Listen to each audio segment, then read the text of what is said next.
네, 안녕하십니까. 사회복지정책론 제19강 강의를 시작하도록 하겠습니다.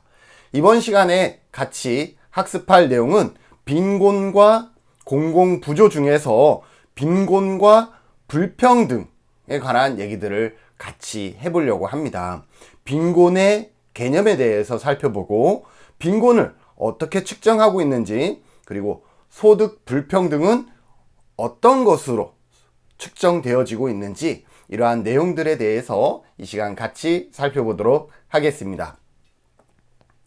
빈곤의 개념과 빈곤선입니다. 우리가 빈곤선을 계측하는 방법에는요, 상당히 다양한 방법이 존재한다라는 것을 여러분들이 이해해 주셔야 될 것 같습니다. 그 첫 번째 방법으로 절대적 빈곤이 있고요. 그리고 상대적 빈곤이라는 것도 있습니다. 더불어서 주관적인 빈곤과 사회적 배제, 이렇게 다양한 기준에 의해서 빈곤선이 결정되어질 수 있다라는 것을 여러분들이 기억해 두시고, 이 하나하나에 대한 내용들에 대해서 이해하시면 좋을 듯 합니다. 절대적 빈곤이란 무엇이냐 하면, 말 그대로 누군가가 이 정도 이상은 돼야 돼 라고 그 기준선을 정해 놓는 것이죠. 일반적으로 어떤 전문가에 의해서 이러한 절대적 빈곤선이 계측이 되겠죠. 절대적 빈곤을 계측하는 방법에는요, 라운트리 방식과 오르산 스키 방식이 있다라는 것도 기억해 두십시오. 라운트리 방식은 전물량 방식이라 그러고, 2015년까지 실제 우리나라에서 사용되어졌던 방법입니다. 그래서 2015년 7월까지 우리나라는 라운트리 방식, 즉 전물량 방식에 의해서 또 절대적 빈곤에 의해서 빈곤선이 결정되어졌습니다. 그리고 오르산 스키 방식이라 그래서 반물량 방식이 있는데, 이 반물량 방식은 엥겔지스를 활용하여서 빈곤선을 계측하는 방법으로 미국의 경우는 이 오르산 스키 방식을 사용하고 있습니다. 반면에 상대적 빈곤은 무엇이냐라는 거죠. 말 그대로 절대적인 빈곤의 어떤 수준이 아니라 상대적으로 빈곤을 계측하는 거겠죠. 그래서 이 상대적 빈곤에는 가장 많이 사용되어지는 중위소득을 기준으로 해서 빈곤을 계측하는 방법과 평균 소득을 기준으로 해서 계측하는 방법과 순수, 상대적 빈곤 등 다양한 방법으로 이루어지고 있는데, 2015년 이후에는 우리나라도 이 중위소득을 기준으로 해서, 즉 상대적 빈곤을 중심으로 해서 빈곤선을 계측하고 있다라고 보시면 될 것 같습니다.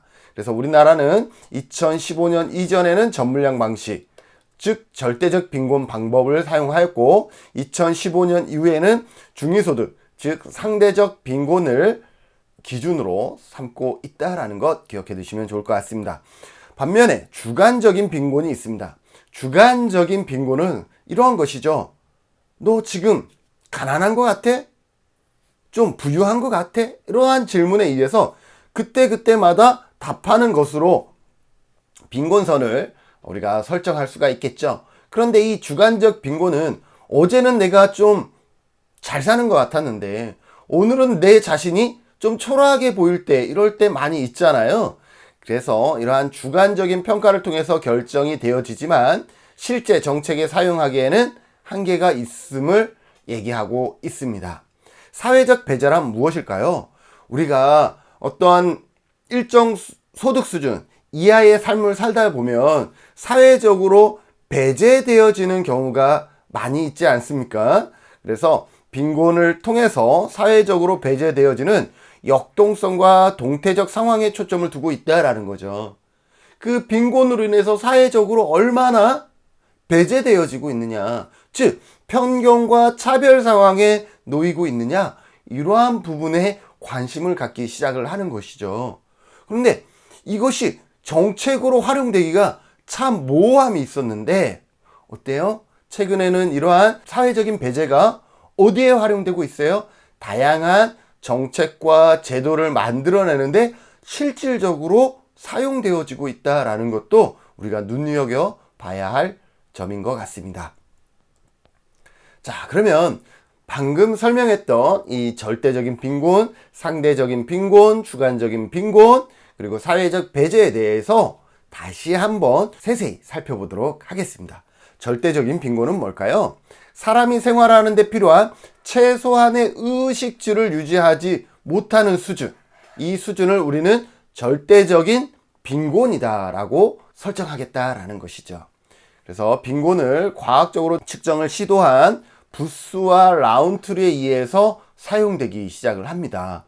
이때 이 부스는 이름이에요. 이 부스는 과학적인 측정을 통해서 빈곤선을 측정하기 시작했다라는 것이 상당히 큰 의미를 갖고 있습니다. 그래서 이 부스에 의해서 이 빈곤선이 어떠한 방법으로 측정이 되었다? 과학적인 방법으로 측정되었다라는 것을 여러분들이 기억해 두시고, 그러면 빈곤선의 개념을 처음 사용한 것이 부스냐? 아니요. 부스는 그 빈곤선을 과학적인 방법으로 계측하였다라는 것이 특징이고, 빈곤선이라는 단어가 처음으로 사용되어진 것은 영국의 스핀 햄랜드법에 의한 버커셔 빵 가격에 의한 가구원 지원이다라는 거죠. 무슨 말이냐? 여러분들 엘리자베스 구빈법 배우면서 엘리자베스 구빈법 1601년, 그리고 정주법, 작업장법, 길버트법, 스핀 햄랜드법으로 넘어가고 있죠. 그런데 여기에서 스핀 햄랜드법은 누구를 중심으로 해요? 가구원 수를 고려해서 이 4인 가구면 4인 가구가 살아갈 수 있는 최저 기준을 설정을 하죠. 그 최저 기준에 따라서 구빈 혜택을 주는데, 그 최저 기준을 뭘로 산정을 했죠? 그 4인 가구면 4사람이 먹을 수 있는 빵의 가격으로, 2인 가구면 2사람이 먹을 수 있는 빵의 가격으로 빈곤선을 측정을 했죠. 그래서 그 빵 가격만큼 지원해 주는 것이 스핀 햄랜드법이었죠. 기억하시죠?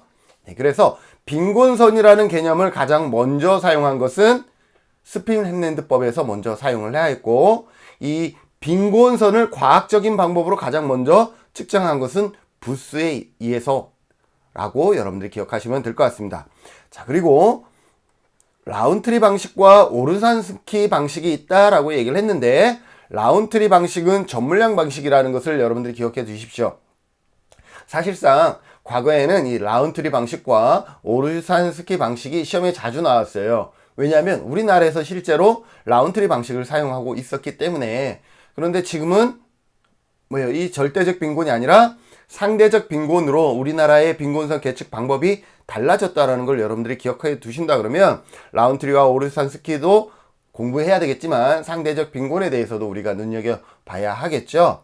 자, 라운트리 방식, 그럼에도 불구하고 설명해 본다 그러면, 영국의 라운트리는 부스가 과학적인 방법으로 빈곤선을 측정했던 것을 이제 좀 더 확장시켜서 빈곤을 1차적 빈곤과 2차적 빈곤으로 구분하였습니다. 그래서 1차적 빈곤 수준을 확인하기 위해서 음식과 연료, 옷, 임대료, 기타, 이러한 것으로 1차, 가장 최소한의 삶을 살기 위한 1차적 빈곤선을 계측을 하였습니다. 그래서 최저한의 생계에 필요한 물건과 수량을 결정하면, 이렇게 음식이나 연료나 옷이나 임대료, 이러한 것들을 물건과 수량, 물건 플러스 수량을 결정하면 여기에다가 시장가를 곱해주는 거예요. 그렇게 해서 나온 것이 무엇이다? 최저 생계비다 라는 것이죠.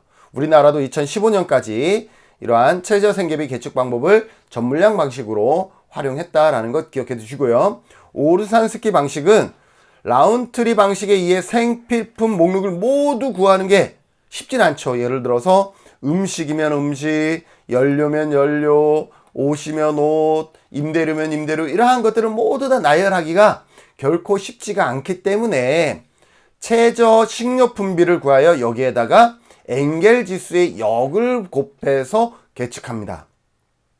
엥겔 지수는 뭐예요? 엥겔 지수는 총 지출분에서 식료품비가 차지하는 비율입니다. 무슨 말인지 아시겠어요? 자, 그런데 최저 식료품비를 구한다. 자, 이렇게 봐요. 최저 식료품비. 이거를 구했죠. 여기에다 뭐를 곱한대요? 엔겔지수가 아니라 엔겔지수의 역수니까 분자 분모가 바뀌겠죠. 식료품비 분자 분모가 바뀌었으니까요. 총 지출. 자, 이렇게 되니까 어때요? 얘가 약분이 되겠죠. 그러면 남는 게 뭐예요? 총 지출. 결국 라운트리 방식에서 원했던 이 값이 나오겠죠. 그래서 이것을 기준으로 해서 최저 생계비를 계측하는 것이 뭐다? 오르산 스키 방식이다 라는 거죠.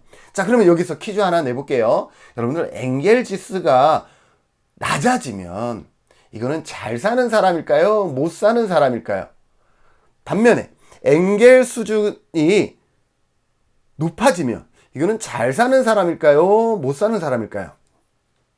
여러분들 엔겔 지수는 총 지출에서 식료품비가 차지하는 비율이라 그랬죠. 엔겔 지수가 높아진다라는 것은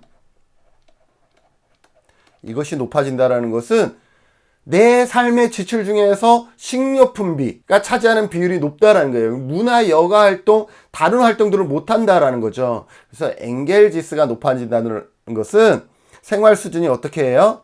생활 수준이 낮다라는 것을 보여주는 것입니다. 그래서 여러분들 신문에서 엔겔 지수가 올라가고 있다라고 하면 그 나라의 생활 수준이 낮아지고 있구나 이렇게 기억하시면 될 것 같습니다. 그래서 생활 수준이 낮아지면 엔겔 지수는 높아진다라는 것이고요. 미국의 사회보장청에서는 오르산 스키 방식을 사용하고 있다. 여러분들 기억해 두시면 좋을 것 같습니다. 다음 상대적 빈곤에 대해서 같이 살펴보죠. 상대적 빈곤은 특정 집단의 일반적인 생활 수준을 그러니까 상대적인 것을 빈곤 개념에 반영한 것입니다. 그래서 대체로 복지국가 수준이 높을수록 상대적 빈곤으로 발전되는 경향이 있다는 거죠. 그러면 우리나라도 복지국가 수준이 높아서 상대적 빈곤으로 발전했을까요? 복지국가 수준을 높아서가 아니라 높이기 위해서 어떻게 보면 상대적 빈곤의 개념을 도입했다라고 해도 틀리지는 않을 것 같습니다. 그렇게 여러분들이 받아들이시면 좋을 것 같고, 그래서 우리나라는 2015년 빈곤의 계측을 절대적 빈곤에서 중위소득을 기준으로 하는 상대적 빈곤으로 변경했다 기억해 두시고요.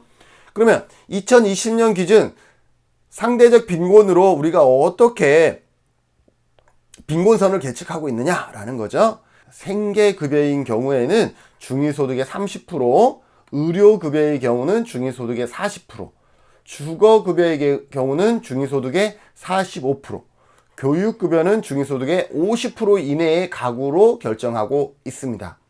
교수님 잘 모르겠어요? 네, 모른다면 중위소득은 이거죠. 만약에 4인 가구라 그러면 우리나라의 4인 가구의 소득이 가장 낮은 가구에서부터 가장 높은 가구로 이렇게 쭉 일렬로 나열을 합니다. 그리고 가장 가운데 소득, 여기에 소득에 해당하시는 분이 뭐예요? 기준 중위소득이 된다라는 거죠. 그래서 만약에 4인 가구라 그러면 이 기준 중위소득이 약 450만 원 정도 되는데 450만 원의 30%인 4, 32, 3, 5, 15, 135만 원 밑에면 4인 가구인데 소득이 135만 원 밑에이면 생계급여를 받을 수가 있고 의료급여, 주거급여, 교육급여를 다 받을 수가 있다라는 거죠. 그런데 이 기준 중위소득의 반인 225만 원 밑이면 적어도 교육급여는 받을 수가 있다라는 거예요. 이렇게 2015년 이전에는 통합급여의 형태로 이 네 가지가 쪼개지지 않고 일괄적으로 받을 수 있느냐 못 받느냐 이렇게 결정이 되어졌다면 2015년 이후에는 어떻게 해요? 맞춤형 급여라 그래서 네 가지로 쪼개서 가장 생활이 어려우면 생계, 의료, 주거, 교육급여를 다 받을 수 있도록 하고 요거보다 형편이 조금 좋으면 의료, 주거, 교육급여를 받을 수 있도록 하고 여기보다 생활이 조금 더 형편이 좋으면 교육급여와 주거급여만 받을 수 있도록 하고 조금 더 생활이 좋으면 가장 중요한 교육급여만큼은 받을 수 있도록 하는 제도가 2015년 후부터 맞춤형 급여체제로 바뀌었다라고 보시면 될 것 같습니다. 반면에 주관적 빈곤은 주관적인 평가를 통해서 결정되고 앞전에 얘기한 것처럼 실제 정책에 사용되기에는 한계가 있었고요. 사회적인 배제는 빈곤을 통해서 사회적으로 배제되는 역동성과 동태적 상황에 초점을 맞췄는데, 유럽 등에서는 추상적이던 어떤 개념의 수준을 넘어서 실제로 어떻게 하고 있어요? 정책 결정에 사용되어지고 있다라는 것. 그러니 사회적 배제가 빈곤을 통해서 사회적으로 배제되어지는 것을 우리는 어떻게 해야 되겠어요? 막을 수 있는 정책 제도들을 만들어내야 될 필요성이 있다라고 생각이 되어집니다. 자, 그러면 그 다음에 빈곤의 측정에 대해서 살펴보도록 하겠습니다. 자, 빈곤은 어떻게 측정이 될까요? 빈곤을 측정하는 방법에는 빈곤율과 빈곤 갭과 센 지수를 통해서 우리가 빈곤의 정도를 우리가 측정을 하는데, 빈곤율은 말 그대로 비율입니다. 비율. 얼마나 많은 비율이, 높은 비율이 빈곤 상황에 있는지, 이러한 비율을 나타내는 것이고, 빈곤 갭은 그 30%면 30%가 빈곤자라고 하더라도 그 빈곤자의 생활 수준이 아주 아슬아슬하게 빈곤의 상황에 있을 수도 있고 아주 심각한 빈곤에 놓여 있을 수도 있잖아요. 그러한 수준을 나타내는 것을 빈곤 갭이라 그러고, 센 지수는 이러한 빈곤율과 지니 개수 등을 다양하게 활용해서 구하는 방법이 센 지수라고 보시면 될 것 같습니다. 말 그대로 다양한 것들을 다 여기에 반영하다 보니까 상당히 세네요, 공부하기가. 그래서 센 지수는 빈곤율이라든지 지니 개수라든지 이러한 다양한 것들이 포함됐다라고 이 정도만 좀 기억을 해 두시고요. 빈곤율을 보면 빈곤율과 빈곤 갭이 아주 가끔 시험에 나왔었어요. 예를 들어서 이거죠. A 집단과 B 집단이 있어요. 그런데 빈곤선이 이 정도 수준에서 정해져 있습니다. A 집단은 10명이 있는데 B 집단도 동일하게 10명이 있는데, 자, 이렇습니다. 자, A 집단과 B 집단의 빈곤율은 어떻게 될까요? 전체 10개 가구 중에 5가구가 빈곤 가구이고 곱하기 100을 해줄까요? B 집단도 마찬가지 10개의 가구 중에 5개의 가구가 빈곤선 이하에 있습니다. 그래서 두 집단은 전부 다 50%의 빈곤율을 보이고 있습니다. 그러니 A 집단과 B 집단의 빈곤율은 같다라고 얘기할 수가 있죠. 그런데 빈곤 갭은 다릅니다. 빈곤 갭은 어떠냐? 빈곤의 수준을 파악할 수 있다라고 했는데, 교수님은 어떻게 그 수준을 파악하나요? 여기에 있는 빈곤선 이하에 있는 사람을 이 빈곤선까지 끌어올리는 데 필요한 비용이라고 생각하시면 좋겠죠. 여기는 어때요? 상대적으로 빈곤선의 바로 밑에 아슬아슬하게 빈곤 상태에 처해 있기 때문에 조금만 지원해주면 충분히 빈곤선 위로 올라올 수 있죠. 그런데 B 집단은 어때요? 엄청 많이 지원을 해야 올라올 수가 있습니다. 자, 그러면 A 집단과 B 집단의 빈곤 갭은 어디가 큰 거예요? B 집단의 빈곤이 상당히 갭이 크죠. 이렇게 빈곤율은 비율을 나타낼 수 있다. 그럼 빈곤 갭은 수준을 나타낼 수 있는 것입니다. 그래서 빈곤율, 비율이 다 같다라고 해서 빈곤 갭, 빈곤의 수준이 같다라고 얘기할 수 있다 없다? 없다라는 것 여러분들 기억해 두시면 좋을 것 같습니다.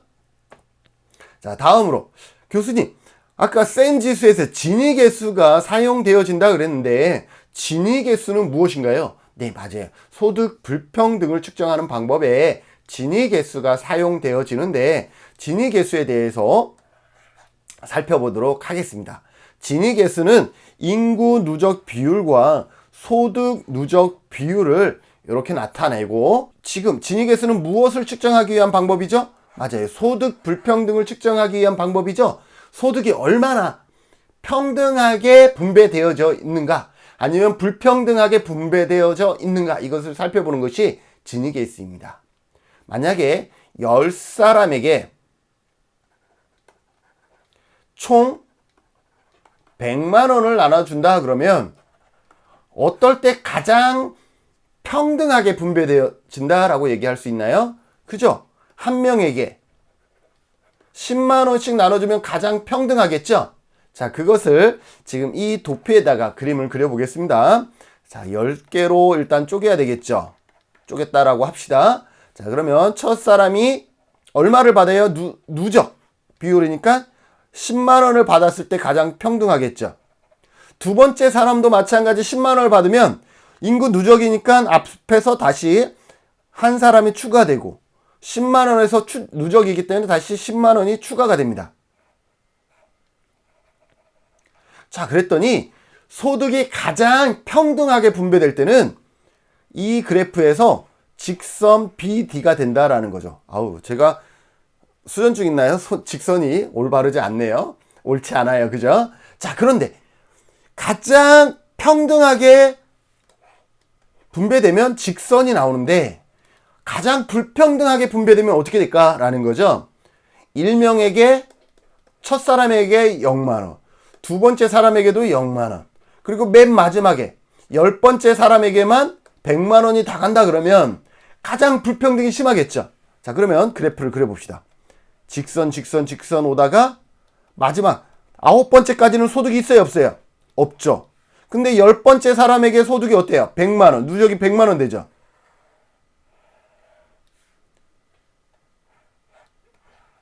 그래서 불평등이 가장 심한 것은 이렇게 어떻게 될까요?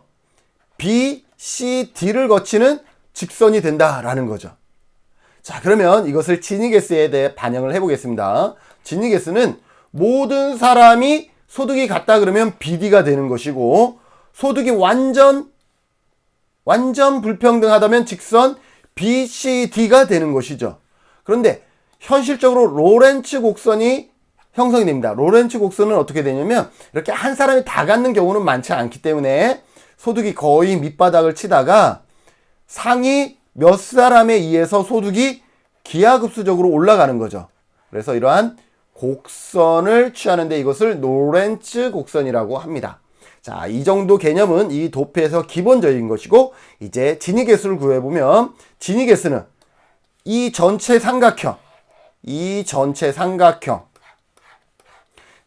삼각형의 면적 중에서 로렌츠 곡선에 의해서 형성된 여기 파란색 부분 있죠? 이 파란색 부분 A 면적, 파란색 부분의 면적을 나눈 것, 무엇으로? 삼각형 A, B, C, D로 파란색 면적을 나눈 것을 지니계수라 그럽니다. 자, 그러면 이 A 면적은 가장 평등할 때는 제로가 되죠. 이 곡선이 없어지잖아요. 그래서 가장 평등할 때는 제로가 됩니다. 그래서 지니계수가 0일 때는 평등 정도가 가장 낮은, 다른 말로 가장 평등한 경우는 지니계수가 0이 되는 것이고, 가장 불평등할 때는 로렌츠 곡선이 여기 삼각형까지 가는 거죠. 그러면 삼각형분의 삼각형이 돼서 결국 분자 분모가 약분이 돼서 1이 되는 것이죠. 그래서 지니계수는 가장 평등할 때 0의 값을 갖고 가장 불평등할 때 1의 값을 갖는다라는 것 여러분들이 기억해 두시면 좋을 것 같습니다. 다음으로 지니계수 했으니까 이제 두 가지만 더 하죠. 10분위 분배율과 5분위 분배율이 있는데 왜 사람들이 이렇게 두 가지를 나눌까? 짜증나요. 그죠? 그래서 이 두 가지 어쩔 수 없이 있는 거기 때문에 같이 배우면 이 지니계수와 10분위 분배율, 5분위 분배율은 소득 불평등을 측정하기 위한 것이고, 소득 불평등은 낮으면 낮을수록 좋은 거 아니겠어요? 그래서 지니계수가 0일 때 좋은 거죠. 자, 10분위 분배율은 5분위보다 크니까 얘는 클수록 좋은 거예요. 좋다라는 것은 불평등이 작다라는 거예요. 5분위 분배율은 작을수록 좋은 거예요. 작을수록 뭐다? 불평등의 정도가 낮다. 다른 말로 평등하다라는 거예요. 자, 요 정도 베이스를 깔고 봅시다. 그래서 10분위는 일단 10개로 쪼개는 거야. 10개로 쪼개기 때문에 여기에 40이라는 숫자가 들어가는 거예요. 좀 크죠? 그래서 상위 20% 계층의 소득분의 하위 40% 계층의 소득이에요. 자, 그러면 불평등이 아주 없다 그러면 상위 20%의 값과 하위 40%의 값은 2배가 되죠. 불평등이 아주 없다 그러면 A도 1만원, 10번째 A도 1만원을 갖죠. 전부 다 1만원을 갖는 거예요. 그러면 상위 20%의 소득은 2만원이 되는 것이고 하위 40%라 그래도 다 금액이 같기 때문에 4만원이 되는 것이죠. 그러면 이 10분위 분배율에 의하면 상위 20% 2만원에 하위 40% 4만원을 나누면 2가 되는 거예요. 가짜 완전 평등하면 2가 되는 것이고 완전 불평등하면 어떻게 되겠어요? 하위 40%의 소득이 아무도 없으면 완전 불평등한 0의 값을 갖게 된다라는 것 이해되시나요? 모르면 이렇게 제가 설명한 것처럼 그려서 한번 이해해 보시면 좋을 듯 합니다. 5분위 분배율은 작으면 작을수록 좋다라고 했죠. 그렇기 때문에 여러분들이 어디가 하위 20%가 분모에 들어가고 상위 20%가 분자에 들어간다라는 것. 여기도 마찬가지 소득이 전부 다 같다 그러면 하위 20%의 소득이 1만원이고 상위도 똑같으니까 1만원이 되겠죠. 그래서 완전 평등은 1일 때 완전 평등이 되고 상위 20%의 값이 무한대. 엄청 상위 20%가 예를 들어서 10만원을 전부 다 가져갔어. 하위는 0원이야. 0분의 10만원 이런 거 있어요? 있어요. 무한대. 완전 불평등이 무한대까지 커질 수 있다는 것 기억해 두시면 좋을 것 같습니다. 결코 쉽지 않지만 한번 이렇게 생각해 보면 10분위는 클수록 좋은 것, 5분위는 작을수록 좋은 것 이렇게 기억하시면 여러분들이 이해하는 데 조금이라도 도움이 될 듯 합니다.